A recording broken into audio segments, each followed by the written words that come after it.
Yung mga sinasabi po nating existing practice na ngayon na ginagawa nila ay ano po ang legal basis nun?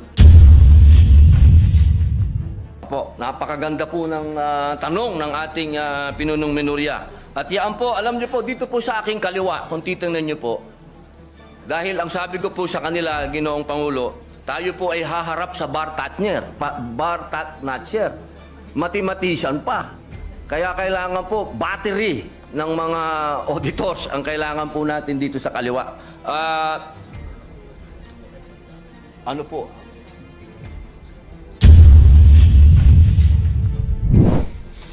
Mahal na Pangulo, maiksing manifestasyon lamang po. Opo, Please proceed. Ginoong Pangulo, matiyaga pong naghihintay ang inyong lingkod na matalakay po ang matagal na pong nabinbin. Ito pong patungkol po sa medical cannabis bill. Inaantay ko po na ito ay mapag-usapan po sa plenaryo at inaantay ko pa rin po ang aking mga kasamahan na mag-i-interpellate po dito. Nais ko lamang pong magtanong kung hanggang kailan po ako mag-aantay sa interpellasyon. Napakahalaga po sa akin ng bill na ito. I have been patiently waiting for my medical cannabis bill to be discussed in plenary, but unfortunately not one of my colleagues is prepared to interpolate this measure. Be that as it may, I will be waiting here for the availability of my colleagues to interpolate. Yun lamang po, maraming salamat po. Thank you, Senator Padilla. Yes, Minority Leader. Mr. President, the minority is always prepared. It's a matter of scheduling by the majority leader. Yes. May we ask the Majority Leader if it is in the agenda for today? Yes, Mr. President, it's in the agenda, but we are prioritizing those measures that are already in the advanced stage, Your Honor, Mr. President. Yes, maybe we can ask our colleagues if they are ready to interpolate the measure of Senator Padilla. Maybe we can ask the members of the majority first if those who are scheduled to interpolate the bill of Senator Padilla.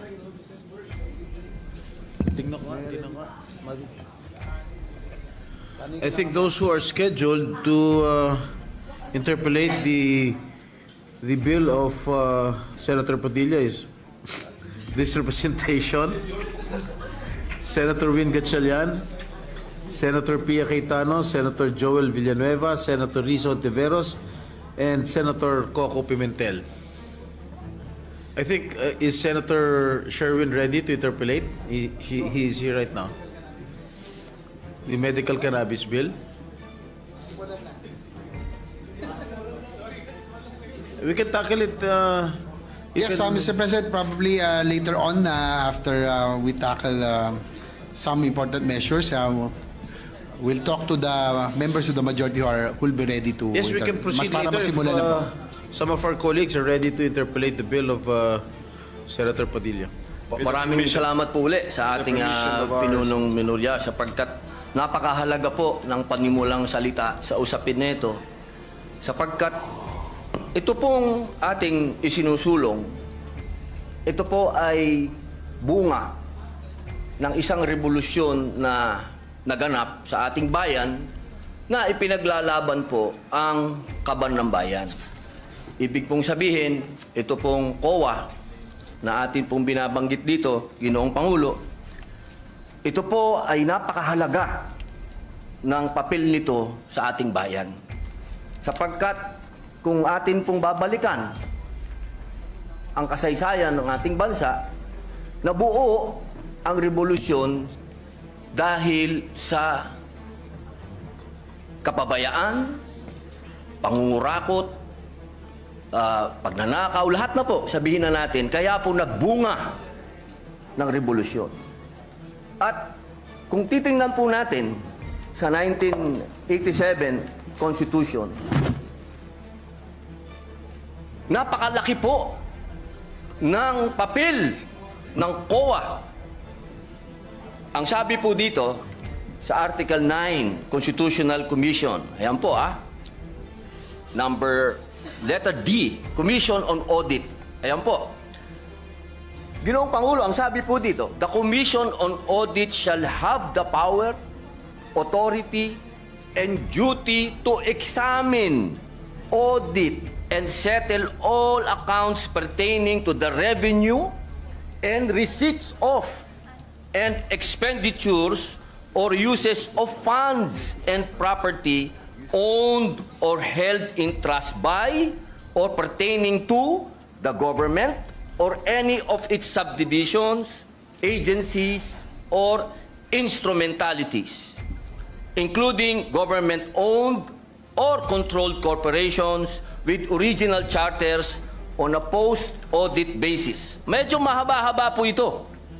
Kasi kasama po dito, pati po yung mga state colleges, lahat po ay sakop ng COA, Ginoong Pangulo. Ngayon, meron lang po tayong pinagdadaanan na, siyempre po, sa takbo po ng panahon, mahal na Pangulo, Tama ba ito? hindi naman po pwede na magmula po 1987 na nagawa po itong saligang batas, ang pinakamataas na batas dito sa ating bayan, hindi po nagkakaroon ng mga hakbangin para palakasin pa ang binigay na kapangyarihan sa COA. Alam niyo po, Ginoong Pangulo, ang ating pong COA ay masasabi po natin na international na ang kanilang standard. Dahil sa amin pong mga ginawang pagdinig, ang COA po ay miyembro at palagi ang uma-attend ng mga international seminars at studies patungkol po sa pag-audit. Ang kailangan lang po natin ngayon, mga mahal kong kababayan, ay yung kapangyarihan na ibinigay po sa kanila ay palakasin natin. Hindi inuulit ko po Hindi po natin dinadagdagan. Wala po yan, bawal po yan. Ang gusto po natin, mahal na Pangulo, ay palakasin po yung mga ibinigay sa kanilang kapangyarihan. Kaya meron po dito sa ating panukala na mga bago pong probisyon. Pero ito pong mga probisyon nito, mahal na Pangulo, hindi na po ito bago. Meron pong ilan na pinapractice na, meron pong ilan na masasabi nating bago. Pero yung pong mga bago na yun, pagka atin pong pinag-usapan, ay parang hindi na rin bago. Kaya po, aking mahal na Pangulo at ang atin pong pinakamamahal din na pinunong minorya, na pagka binalikan po natin ang kasaysayan, ako po ay talagang punong-puno ng kaligayahan sapagkat ang tatay po ng ating pinunong minorya at ang tatay ko po'y magkasama. Sila po'y magkasama nung panahon ng revolusyon. Kaya ito pong pinag-uusapan natin ay parang continuation po ito kung ano ang pinaglaban ng aming mga ama. Kaya ako po, mahal na Pangulo, hindi ko po sinasabing ako po'y eksperto, hindi po ako magaling sa batas. Hindi din po ako mathematician, hindi din po ako auditor. Ako po isang revolusyonaryo. Kaya ang hinihingi ko po sa aking mahal na kaibigan, sa ating pong pinunong minorya, ay maging kapartner ko po siya dito sa paglinang ng panukala na ito. Sapagkat naniniwala po ako na ang pinaglaban ng aming mga ama hanggang ngayon, ito po ang natatanging lamang panglaban ng taong bayan sa korupsyon. Ito lamang pong COA. Maraming salamat po, Ginoong Pangulo. Salamat po. At marami na pong nasagot dun sa opening statement ng ating sponsor, ang ating mga concerns. Pero ito pong ating panukala ay isa po itong code. Opo. Tama po. So, ang gusto ba natin mangyari dito na lahat ng ating gustong malaman tungkol sa government auditing ay dito natin makikita at mahanap sa panukalang ito. Opo. Okay. Alam niyo po, katunayan po, mahal na Pangulo, noong nagsagawa po kami ng pagdinig, napaka eye-opener po Sapagkat marami po talaga na hindi naman nasasaad sa batas, pero kanila na po itong isinasagawa at ginagawa na po nila. Ang kailangan po natin ngayon na Ginoong Pangulo, maging batas po para mas lalo pong maging masabi pong matalim ang kanilang ipin po. Pero yung mga sinasabi po nating existing practice na ngayon na ginagawa nila ay ano po ang legal basis nun? Opo. Kasi ito ba'y, siyempre, bago nila ginawa yan, kinover muna nila sarili nila ng, ano ba tawag, circular ba? Opo, Is it circular. O, Opo. sige. Ano po ang legal basis ng Commission on Audit para sa kapangyarihan nila sa pag-issue ng circular? Opo, napakaganda po ng tanong ng ating pinunong minorya. At yan po, alam niyo po, dito po sa aking kaliwa, kung titingnan niyo po, dahil ang sabi ko po sa kanila, Ginoong Pangulo, tayo po ay haharap sa Bartatner, Bartatnacher, mathematician pa. Kaya kailangan po, battery ng mga auditors ang kailangan po natin dito sa kaliwa. Ano po?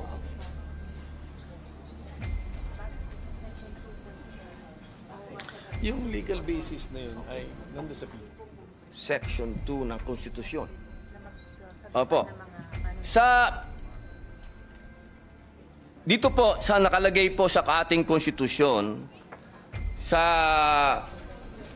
Section 2 po, ng letter D, the Commission on Audit, dito po sa Section 2, number 2, sabi po dito, the Commission shall have exclusive authority, subject to the limitations in this article, to define the scope of its audit and examination, establish the techniques and methods required therefore. Yun po, nasa konstitusyon po, mahal naming Pangulo, na sinasabi po dito, meron po silang karapatan na maggawa ng mga techniques, establish techniques, methods sa pangalan po ng circular.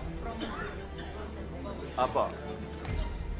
Yung susunod, mas importante rin po. Sige po, basahin ko na po. Baka kasi English baka may Tagalog kasi dito. Meron kasi Kaya nga po, ang sana ating may konstitusyon Tagalog tayo. actually ay nakabandato dyan na merong Tagalog version ng ating konstitusyon. Sige po, pwede po natin gamitin yun. Tagalog sana para maintindihan ng ating mga kababayan. Masyado akong spoken in dollar. Tagalog. Tuloy ko muna po sa English. Sige po. Due to insistent public demand. Therefore, and promulgate accounting and auditing rules and regulations, including those for the prevention and disallowance of irregular, unnecessary, excessive, extravagant, or unconscionable expenditures or uses of government funds and properties. Malinaw po dito, Ginoong Pangulo. Ito po naman sa Tagalog,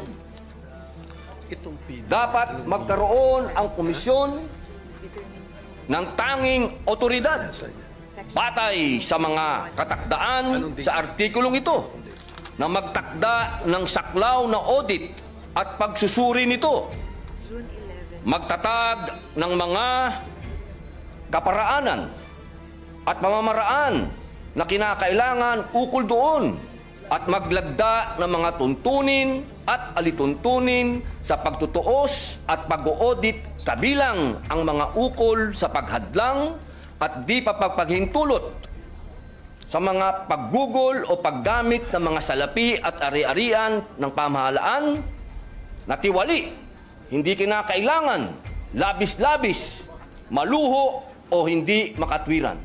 Yun po, Ginoong Pangulo. So, sa ngayon po, ang COA, aside from the circulars that they have issued, and aside from the constitutional basis in the 1987 Constitution, ano po ang batas na nag-govern sa kanilang mga kilos? Sa ngayon po ay Sa ngayon, saligang yes. batas.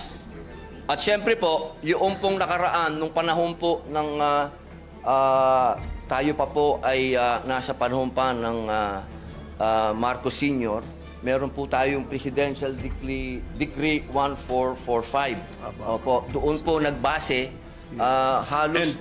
Opo. And that is a 1978 law. So, ibig na, ang gusto natin na sabihin ngayon, ang basic and fundamental auditing code na sinusunod ng COA sa ngayon is a 1978 law.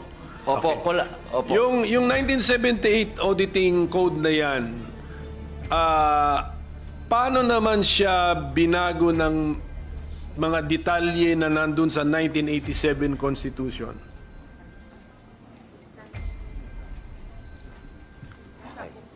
Opo. Ng 1987 Constitution.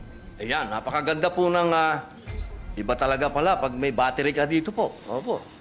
Ito po, ang sabi po nila, nandoon po ito sa Book 5 ng Admin Code of the 1987 Constitution. Meron po ba tayo? Book 5. Of the Admin Code. Opo, Admin Code.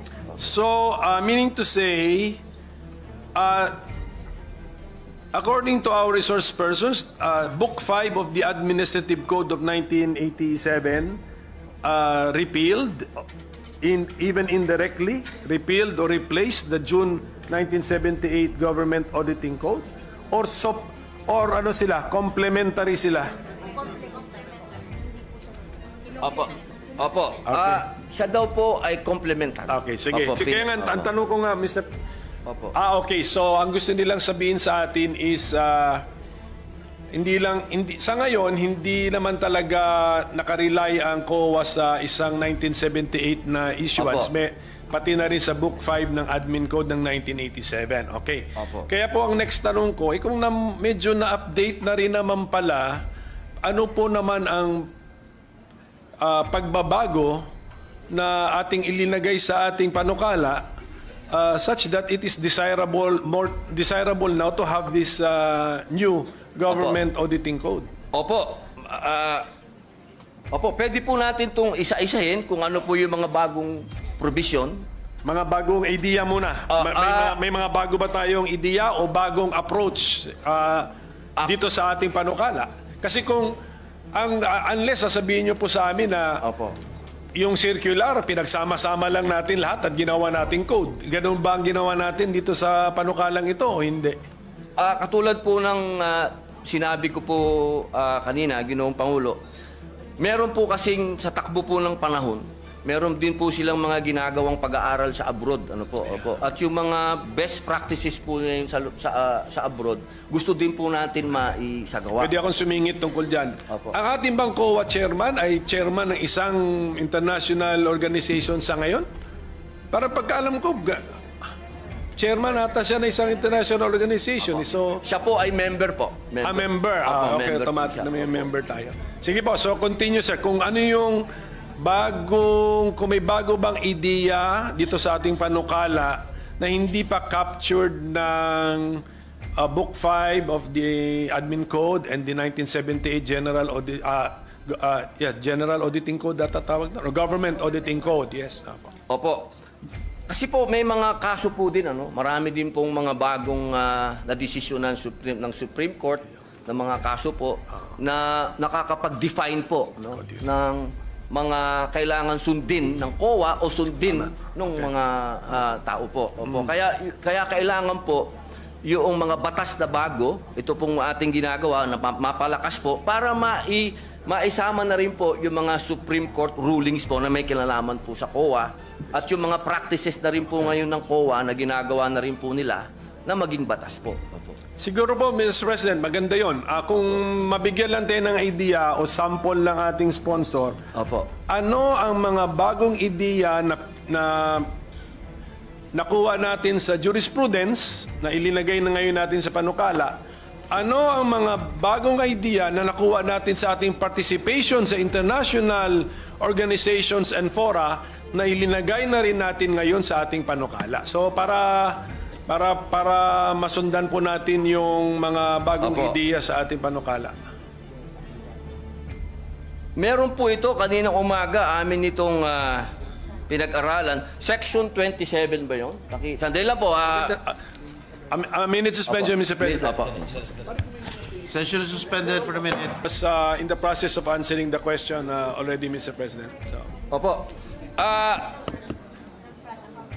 Ginoong Pangulo, meron pong mga pangyayari katulad po ngayon, ano po, habang iniaantay po natin yung para sa Supreme Court, tatalon lang po ako. Katulad po sa Section 60, sinasabi po dito, Ginoong Pangulo, na katulad po kahapon, napag-usapan po natin yung e-governance. So dito po sa Section 60 ng ating panukala, nasasabi po dito, ay dinagdag po natin ang electronic transaction, katulad ng electronic documents, electronic collection, and electronic project. Ito po na rin ay pinapractice na rin po ito ng COA po sa ngayon. Yan po yung isa po na masasabi po nating malaking pagbabago. Opo, at dito naman po kanina, nagkaroon po ng kaso na dinesisyonan po ng Korte Suprema. Meron na? yes. Ito po yun, ano? Section 27, matagal na po itong pinapractice ng COA. Ito po ay patungkol sa pagbabawal sa mga private entities for rendering audit or related services to government agencies. Kailangan muna po ng COA's approval kung kukuha ng pribadong entidad para gumawa ng mga audit sa mga government agencies. Nagkaroon po ng kaso ito, Ginoong Pangulo, at ang naging decision po ay pagkalagpas ng 60 days. Iba pala to. Sorry po. Ang sabi po dito, hindi po pwede. Pwede na pwedeng kumuha ng pribadong auditing firm yung private ng mga government agency po. Pwede po silang kumuha. Opo. Hindi po pwede na ang sinasabi po, kasi ito, ang ano po nito, galing po ito sa deliberasyon ng 1987 Constitution. Kasi meron po itong isang commissioner, sinasabi niya, sabi niya doon, hindi, kailangan exclusive ang COA. Ang sabi naman po ng ibang commissioner, hindi pwede. Natalo po siya sa bilangan. At yun po ang ginamit ng Supreme Court na argumento na hindi po pwede na exclusive. Kailangan pwede silang kumuha ng iba. Yun po yung mga desisyon na masasabi po natin na nangyari. Meron pa pong isa.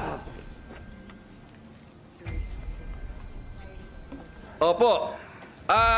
Dito po sa Section 28, ito ay nasa PD 1445. At base rin po ito sa desisyon ng Korte Suprema. Ito po ay patungkol sa probisyon ng pag-hire ng law firms o private lawyers. Ito po ay alinsunod sa desisyon ng Korte Suprema. Kasi alam niyo po, minsan kailangan magpaalam pa sa COA, hindi na po, kumbaga, nagkakasuhan na. Ginoong Pangulo, nagkadimandahan na, wala nang panahon. Ang sabi po dito, na kapag lumagpas na yung 60 days, deemed approved na po yung request ng kung sino man pong ang gustong mag-hire ng lawyer, private lawyer. Yun po yung mga masasabi nating bago na meron po talagang bigat.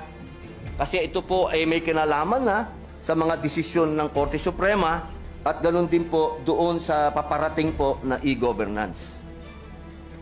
So, hindi pa po ito natitesting, itong Section 28, kunyari lumampas ng 60 days, gumastos na ngayon yung... Meron na pong desisyon. Meron na pong desisyon ang Supreme Court. So, sa ngayon, disallowed. Pero ang COA, wala pa po. Ilalagay po natin ngayon sa batas. Kaya nga, kung wala ito, kaya sa ngayon, disallowed. Hindi pwede. Kung pagbabasihan po yung desisyon ng Supreme Court, what was the decision? Allowed? The Supreme Court allowed the expense of government in the hiring of private lawyer or 60 days. Or sustained the 60 decision? days po eh. So even the 60 days is in that decision? Hindi ako familiar po sa decision na yan. Opo. So, okay. Oo. Yun po, malinaw po yun eh. Malinaw po, Ginoong Pangulo, na halimbawa po, katulad po ng Pisan, di ba? Pisan, nag-hire po sila ng lawyer nila, lumagpas po, hindi po, ang nangyari ang tagal po, ano, hindi po nila maantay-antay yung approval ng COA. Ang sabi po, 60 days deemed approved na po yun. Pag lumagpas. Okay. Ngayon, kinaklaro natin dito. Opo. Sige po. How about sa international best practices? Meron ba tayong napulot doon na linalagay ngayon natin dito sa ating panukala? Ano pong tawag? Section 26. Ayun! Nako, ito po yung pinakamaganda na pinag-usapan po namin. Ako gusto ko po ito. Kasi maraming lugar na hindi napupuntahan ng COA. Nakalagay po dito sa Section 26. Institutionalizes COA Citizen Participating Audit Program. Ito po yung Deputized Citizen Participatory Office. Since 2016 pa po ito, ginagawa nyo na. Opo, nagde-deputize po sila. Opo, ng mga mga CPA po, no? Tawag po nila CPA, mga opo. Kaya po ito po ay napakaganda sapagkat marami pong lugar dito sa ating bayan ang hindi po napupuntahan, Ginoong Pangulo.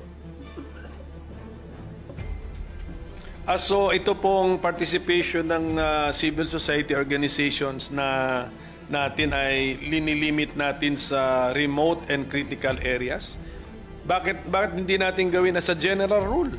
Opo. Sama sila. Actually, Sama sila. general rule po siya. Opo. Well, ito pang ang pagkasulat natin ay located page 20 line 17 to 18 nakasulat dito. Monitoring of projects located in remote and critical areas. So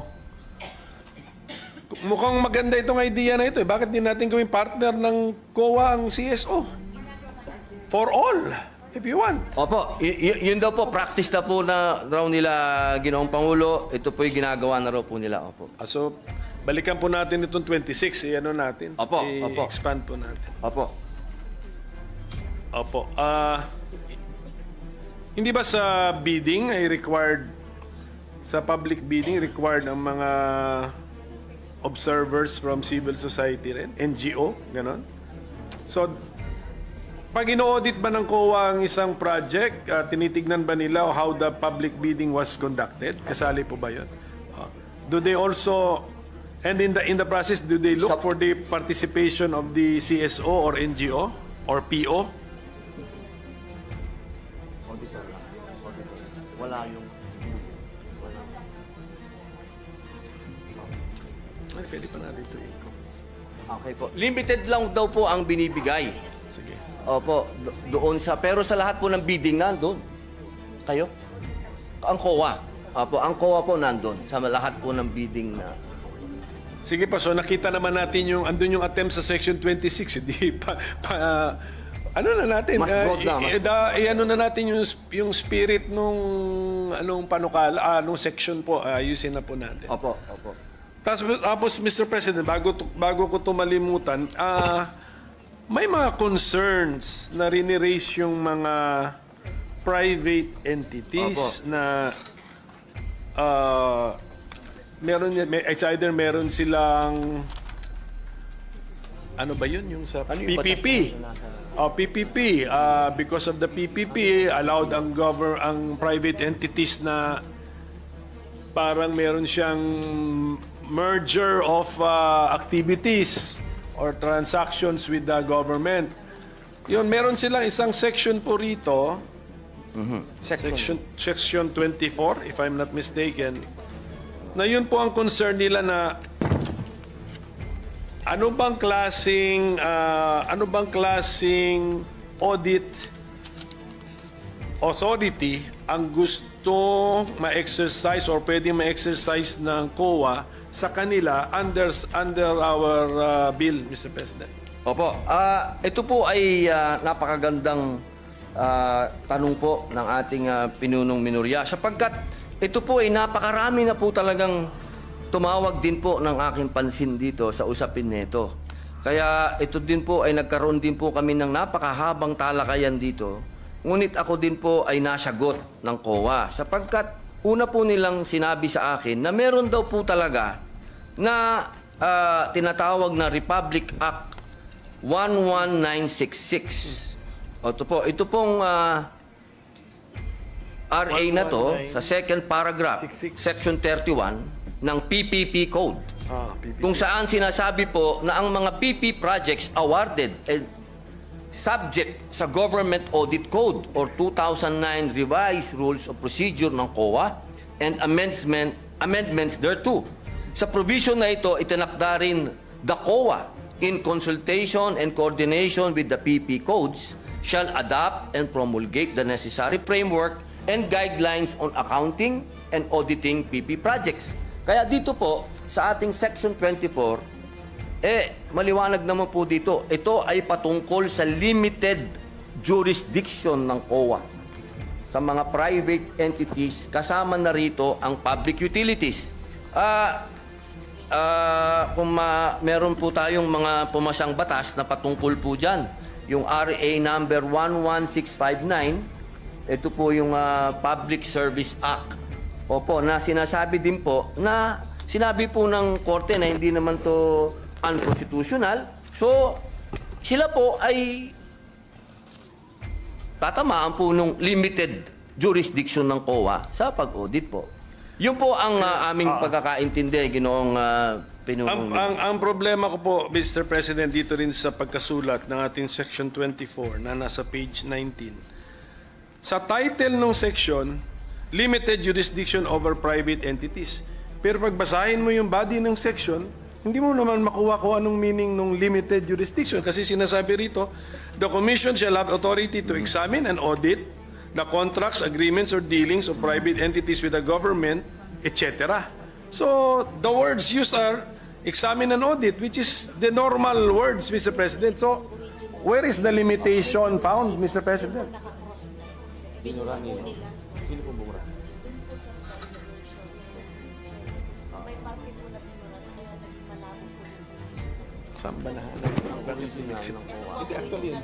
Maganda po ng naging talakayan dito sa amin. Napakaganda po kasi ng katanungan ng ating pinunong minorya. At alam niyo po, ito po kasing pinag-uusapan natin ngayon, ito po ay galing pa sa Presidential Decree number 1445. Patingin ng 1445. At ito po ay at ang amin pong napagdesisyonan, amin pong i-specify dito sa Section 24 na malinaw kung ano po yung dadaan sa audit. Ibig pong sabihin, kung ano lamang po yung dinapuan ng pera ng gobyerno, doon po sa PPP, doon lang po sila may karapatan na mag-audit. Kung saan lang po dumapo yung pera po ng gobyerno. Pero maliban po doon, wala po silang pwedeng silipin doon po patungkol doon sa private na kumpanya. Pero sa ngayon po ating sponsor na sa pagkakasulat ngayon, medyo hindi yan limited jurisdiction. Opo. Tama, okay, Opo, sige opo. po. At least. Tinatanggap po ng ating So, malalaman lang natin ito or kung kami ba, ang ating mga kasama ba ay sasang-ayon sa amendment, kung marinig na namin kung paano natin mahuhuli yung konsepto ng limited jurisdiction. Opo. Sige po. Opo. So at least maganda po yan at malaking bagay na po yan na yung parang agam-agam nila, yung worry nila, concern na... Opo. Natural po yung kanilang pag-aalala sapagkat sila po ay mga investor din po. Siyempre po, kailangan din natin alagaan yung mga investor. Pero wag po silang malumbay at wag po silang mag-alala. At lahat po ng pwedeng gawin ng COA patungkol lamang po sa pera ng gobyerno po. Ngayon po, yung konsepto ng right sizing, nakaka-discuss lang natin, parang nasa bill din yun.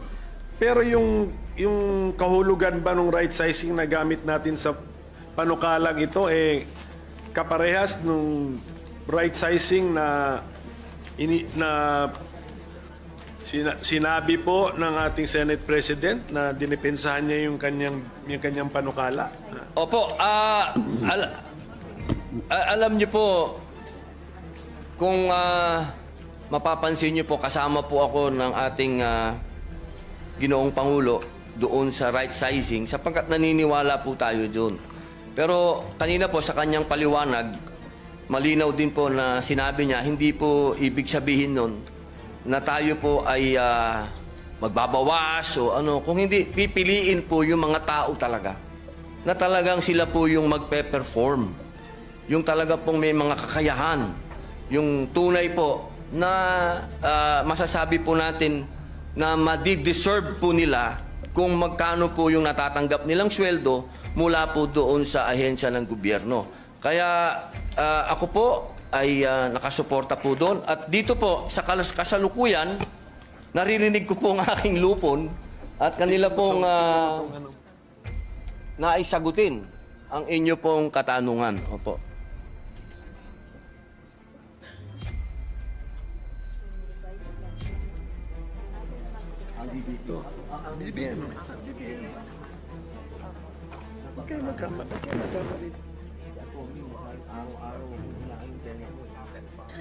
Opo.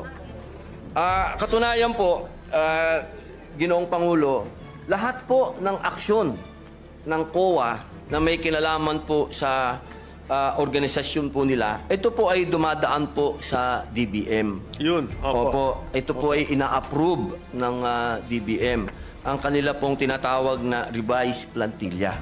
Opo. Wala po silang pagmamalabis po na ginawa patungkol po sa right size. Hindi natin binabago yon. Yung authority ng DBM na daanan ng kanilang ideya o proposal at magbigay ng approval ay nandito po sa ating panukala. I-retain natin yon. Opo.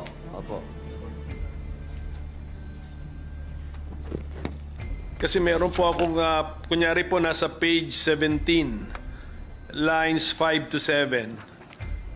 5 to 7. Yes, the commission proper may effect changes in the organization and functions of the commission as it may deem necessary in the exercise of its fiscal autonomy in order to carry out its constitutional mandate. Hindi po ba pwede itong ma-interpret? Kasi dun sa word na organization, pati function nga eh. Hindi ba pwedeng ma-interpret ito na pwede na nilang hindi hintayin ang desisyon ng DBM? At saka yung functions na ito, pwede ba nilang baguhin ang itong code na ginagawa natin, Mr. President? Okay, okay. Ginoong Pangulo, ito pong provision ng 5 to 7. Line 5 to 7. Page 17. Opo. Opo. The commission proper may effect changes in the organization and function of the commission as it may deem necessary in the exercise of its fiscal autonomy in order to carry out its constitutional mandate. Opo, yun po ang kasagutan po nila. Nasa special provision daw po ito ng GAA. Hindi, paano nga to na paano interpretation po nito? That the commission, the COA can create additional positions and not need the DBM's approval because meron silang exercise of fiscal autonomy? Opo, basta hindi lang po sila lumalagpas sa budget. Basta nandun lang po sila sa budget. Eh, paano sila nabigyan ng budget? In the first place, di ba kung kinocompute ang budget, PS, MOE, capital outlay. Also. Pero lahat po yun, Ginoong Pangulo, dumadaan pa rin po sa DBM yun lahat. Opo, upon approval po ng DBM. So ang gusto natin sabihin, ito pong paragraph na ito ay nasa GAA at lumalabas yan year after year after year. Special provision po. Pwede po natin basahin. Sige po, titingnan na lang po natin. Basta, kasi ayaw natin ng ayaw natin ng Doon po ba sa... sige, pakitingin na lang po yung... Opo. Doon po ba? Pati po ba sa special provision ay binanggit ang fiscal autonomy? Ito po. Tingnan natin. Opo. Aha. Page. Saan to? Page 11. Andito? Apa, hindi lang po. Minute suspension po. Standing any provision of law to the contrary and within the limits of appropriations in this act, the chairperson of the Commission on Audit, COA, is hereby authorized to formulate and implement the COA's organizational structure. B. Fix and determine the salaries, allowances, and other benefits of the COA personnel in accordance with the rates and levels authorized under RA number 6758 as amended and RA number 6686 as amended. And C. Create new positions, transfer an item, or make other adjustments in the personal services itemization whenever public interest so requires. Implementation of the foregoing shall be subject to compliance with organization, staffing, and position classification and compensation standards of the DBM. Scrap and build policy and submission to DBM of a resolution stating the changes in the organization and staffing in accordance with the foregoing standards and policy for proper documentation. Yun po, Ginoong Pangulo. Okay. Wala bang Tagalog yan? Pero alam niyo yung tanong ko po. Kung yung paragraph na yan, lines 5 to 7, Opo. ay nandun sa special provision, ang layo po nung binasa ninyo. Hindi naman yung paragraph na yan eh. So siguro ang sinasabi nila sa atin, kinompress yung at linagay. Pero delikado po kasi mag-compress tayo ng ilang ideas. Kasi when we re-expand the compressed sentence, pwedeng iba na ulit yung conclusion natin. Iba na po. So, mukhang ang sagot sa tanong ko, hindi. Wala itong paragraph na lines 5 to 7 ay wala sa special provisions. Hindi po. Wala po. Maaari po natin, kung gusto po niyo, at sa palagay po ng ating pinunong minorya at professor na i-adapt na lang po natin yung dati, mas maganda po yun. Hindi, ang aking point po, mag-ingat po tayo kasi sabi nga natin kanina na kino-concede ng COA na yung kanilang reorganization or any changes sa kanilang organization, lalo na sa pag-hire ng paggawa ng mga posisyon, ay kinakailangan ng approval ng DBM. Okay. Ingat lang ako dahil diyan sa paragraph na yan, mukhang pwede nating isantabi ang requirement na kailangan ng approval ng DBM. So, yan lang po. Kung pwede rin natin balikan yung last paragraph ng Section 16, Mr. President. Gawa niya ng paraan yan. But Mr. President, actually marami pang section dito na binimension ata ang fiscal autonomy ng COA. Pero kung pwede sa susunod na natin pag-usapan kung anong ang meaning ng fiscal autonomy, paulit-ulit na lumalabas dito sa auditing code na to. Kasi kailangan maintindihan po natin yun. Kasi meron din akong bill sa judiciary fiscal autonomy. Tama. Tapos ang CHR claims na meron silang fiscal autonomy. Nawala naman yung phrase na yun sa constitutional provisions concerning the CHR. So at this point, Mr. President, with the permission of our sponsor, if this representation can suspend his interpellation on this very important law. Alam kong very important ito, alam ko timely ito, alam ko nagmamadali tayo. We will extend our full cooperation, but unfortunately this is a code. Sa sheer length, kailangan ng talagang daanan natin ito. Pero mas importante sa importance niya Kasi buong gobyerno subject to this code, plus yung limited jurisdiction sa mga private entities na magdi-deal sa gobyerno, aabutin din sila ng code na ito. So ganun po kahalaga ito. Kaya sana maintindihan po ng ating mga resource persons na iti-testing natin yung mga ideas, yung mga new mga concepts, old concepts, i-testing natin kung relevant pa ba, applicable pa ba. Then kung yung mga new concepts, iti-testing din natin kung mag-work ba sa tunay na buhay. So that is the purpose of our interpellation. But we are the minority is supportive of this bill. Napapanahon na. If 1978 yung PD, 1987 yung Book 5 ng Admin Code, ano na po yun? I mean, 30 plus years na ang basis. Nagbago na mundo. Sige po. So, and of course, I know for a fact na very exposed ang ating mga auditors to their participation in international organizations and fora. And in fact, meron tayong mga auditors na hinahire ng UN. Tama? Tama. So, must be, ano na yun, parang, anong tawag mo nun? Parang, ano ba yun? Parang endorsement or ano ba yun? Patunay na po yun. Patunay o pagkilala sa galing at abilidad at reputasyon ng ating mga auditors. Okay? So, yun lang po yun. So, I hope they understand may konting delay but this is a necessary delay. I hope they understand. So, thank you, Mr. President, if I can suspend.